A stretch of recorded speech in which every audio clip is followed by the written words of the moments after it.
AC গাড়ির passenger হলে AC তো চলছে, এসি চলা মানে হচ্ছে 2 ঘন্টা কী পরিমাণ কার্বন নিঃসরণ হলো, আপনি 2 ঘন্টাতে কী পরিমাণ আপনি জ্বালানি তেল পোড়ালেন।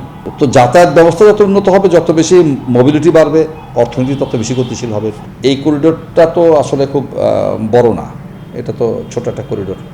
রাজধানী সড়কে শৃঙ্খলা ফেরানো ও যানজট কমাতে আরও 37টি গুরুত্বপূর্ণ মোড়ে বসতে যাচ্ছে দেশীয় প্রযুক্তির স্বয়ংক্রিয় সিগন্যাল ব্যবস্থা।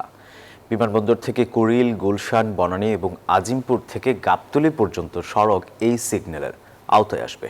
এই ব্যবস্থায় এআই ক্যামেরা ও সেন্সরের মাধ্যমে গাড়ির চাপ মেপে স্বয়ংক্রিয়ভাবে নিয়ন্ত্রিত হবে লাল সবুজ বাতি। হায়দার আলীর ক্যামেরায় নাইম আলজিকোর প্রতিবেদন।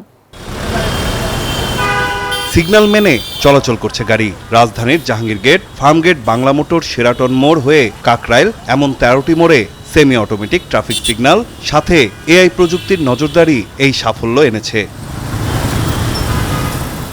এবার আরও 37টি মোড়ে চালু হতে যাচ্ছে দেশীয় প্রযুক্তিতে তৈরি স্বয়ংক্রিয় ট্রাফিক সিগন্যাল। বিমানবন্দর থেকে কুড়িল, গুলশান, বনানীর বিভিন্ন পয়েন্ট, আজিমপুর থেকে গাবতলী সহ গুরুত্বপূর্ণ স্থানে নতুন সিগন্যাল ব্যবস্থায় থাকবে এআই ক্যামেরা ও সেন্সর, যেখানে যানবাহনের চাপ বিশ্লেষণ করে স্বয়ংক্রিয়ভাবে সিগন্যালের সময় নির্ধারিত হবে। এতে অপ্রয়োজনীয় অপেক্ষা, যানজট ও জ্বালানি অপচয় কমবে বলে আশা করা হচ্ছে।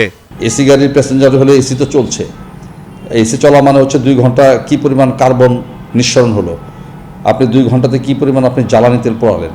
তো যাতায়াত ব্যবস্থা যত উন্নত হবে, যত বেশি মোবিলিটি বাড়বে, অর্থনীতি তত বেশি গতিশীল হবে।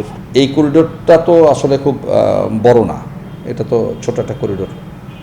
এখানে মামলা পরিমাণ কমেছে। নতুন এই সিগন্যালের পরিকল্পনা ও কারিগরি তদারকিতে রয়েছে বুয়েট। একটি কেন্দ্রীয় কন্ট্রোল সেন্টারের সাথে যুক্ত থাকবে সব সিগন্যাল। সেখান থেকে পরিস্থিতি পর্যবেক্ষণ করে তাৎক্ষণিক নিয়ন্ত্রণের সুযোগ থাকবে। সিগন্যাল পরিচালনা ও রক্ষণাবেক্ষণ করবে ঢাকার 2 সিটি কর্পোরেশন।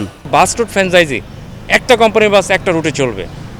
এই আদর্শে যদি আমরা চলে যেতে পারি, তাহলে কিন্তু এআইয়ের উপরে তার যে ওয়ার্কলোড সেটাও কিন্তু কমে যাবে। তখন এআই শুধু দেখবে এই সুন্দর একটা ইকোসিস্টেমের মধ্যে কারা মানছে না। দেখা যাবে 95 জন মানছে, 5 জন মানছে না, আপনি সেই 5 জনকে আসলে পানিশমেন্ট দিবেন। আপাতত সিগন্যালের কন্ট্রোলটা আমরাই করছি এবং এআইয়ের ক্যামেরার যে কন্ট্রোলটা এটা ডিএমপি ট্রাফিক বিভাগের কাছে আছে। এটা একটা স্টেজে গিয়ে এটা সিটি কর্পোরেশনকে এটাকে নিতে হবে। প্রকল্পটি সফল হলে ভবিষ্যতে রাজধানীর 120টি গুরুত্বপূর্ণ মোড় এই স্মার্ট ট্রাফিক নেটওয়ার্কের আওতায় আনা সম্ভব হবে বলে আশা সংশ্লিষ্টদের। হাতের ইশারায় ট্রাফিক নিয়ন্ত্রণের যুগ পেরিয়ে এবার প্রযুক্তি নির্ভর ব্যবস্থাপনায় যাচ্ছে ঢাকা।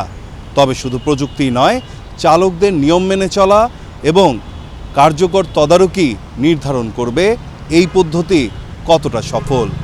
নাইম আলচিকো, নিউজ 24, ঢাকা।